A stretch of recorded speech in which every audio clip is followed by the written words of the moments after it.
this time? Why are you running so soon? You're a young man, you can afford to wait. And I had to explain, well, I am not running because I have these long-held ambitions or because I think it's my turn. I'm running because of what Dr. King called the fierce urgency of now. The fierce urgency of now.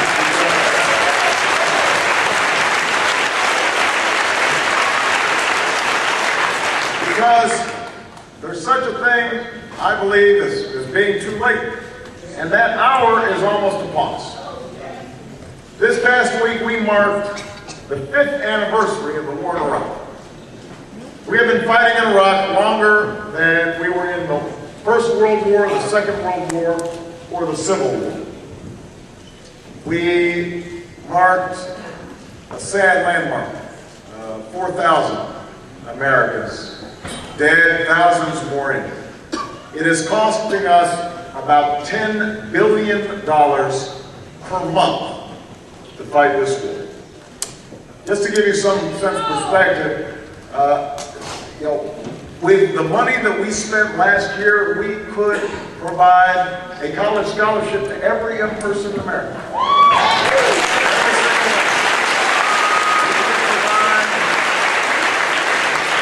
We could provide health care for millions of Americans. We could build roads and bridges and hospitals and schools and hire teachers and pay them more money.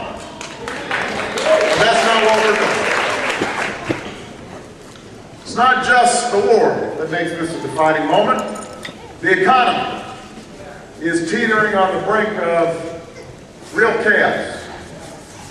Wall Street has recognized very late, but people here in Pennsylvania and all across the country recognize for a long time, which is it's getting harder and harder just to get by. People are working harder and harder, in some cases for less money. You've never paid more for gas at the pump, never paid more for health care, never paid more for a college education, never paid more for eggs or a gallon of milk. And so if your wages and income aren't going up and your costs are going up, then people become more and more anxious. It's harder to save, it's harder to retire. People are now fearful of losing their homes because of home foreclosures. Our healthcare system, we've got 47 million people without health care.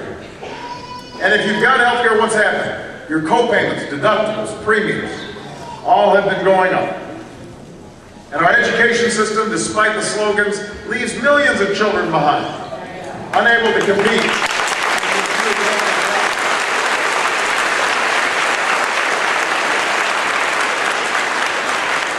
Well, I do have to say that I was talking to Principal Resnick, and it turns out that this school that we're in right here showed the greatest improvement of any school in the state of Pennsylvania.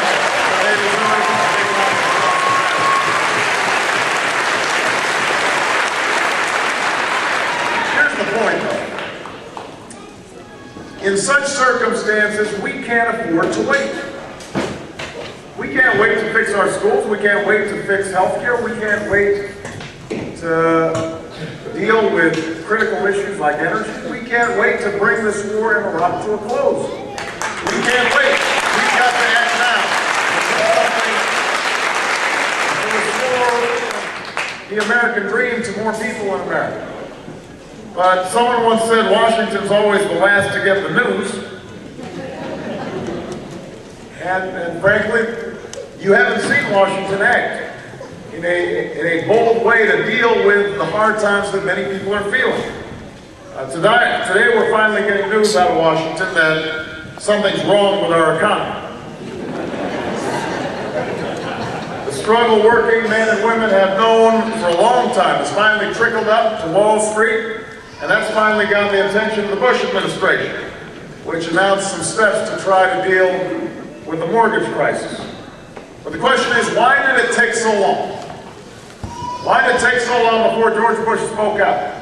Why did it take so long before key members of Congress started taking action? Why for so many years did Washington look the other way, while financial dealers were acting so irresponsibly and put every American and our economy in jeopardy?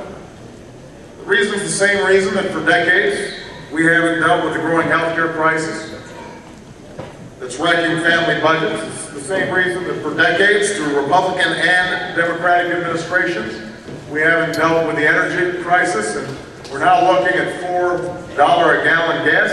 We haven't acted because the special interests and the lobbyists that have come to dominate Washington aren't looking out for you. They're looking out for their bottom lines. This election is a chance to bring real change about. But understand, we're not going to...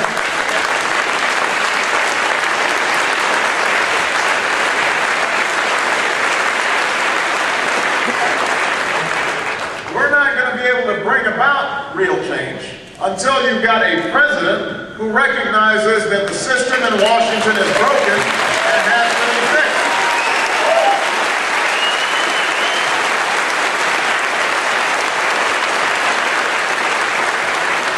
Let me just give you some statistics.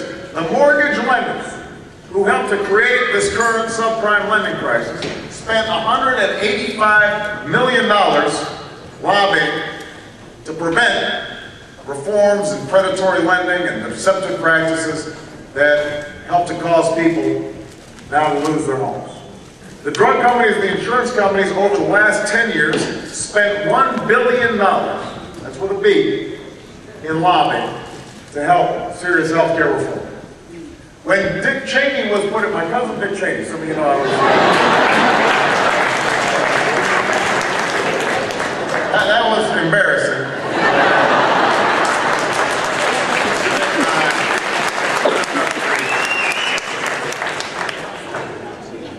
When Cousin Dick was put in charge of energy policy by Bush, he met with the environmental groups once, he met with the renewable energy groups once, he met with the oil and gas companies 40 times. 40 times. So is it any wonder then that the energy laws are very good for ExxonMobil, but they're not so good for you? Of course not. If we are going to fix our economy, then we've got to send a message to Washington that says, enough is enough. And this is an area where Senator Clinton and I have a very real disagreement. A while back in the debates, back in the summer, we were questioned about lobbying. And she said, well, you know, lobbyists represent real people. They have a right to represent their interests. Well, let me tell you, lobbyists aren't representing you. Maybe there's some people here who've got lobbyists. Maybe you guys have hired some. But I disagree. I think lobbyists are part of what's wrong with Washington. And that's the reason why.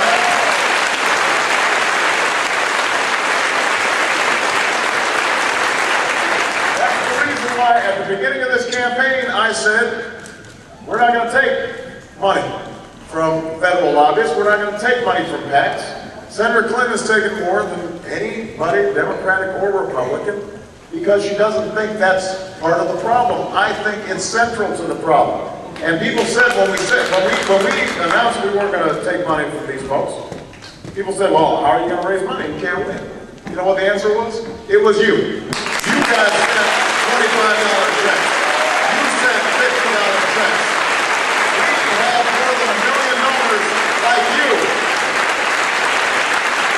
And that's why you can count on the fact that when I go to Washington, I'm going to be accountable to you. And I will be fighting for you and your interests, your health care, your lower gas prices. That's why I'm running for president of the United States of America.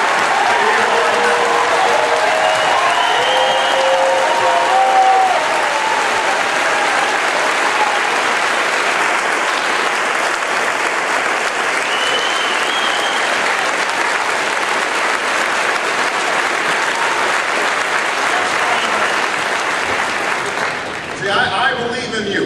That's why I decided to run, because I believe the American people, they want a different kind of politics.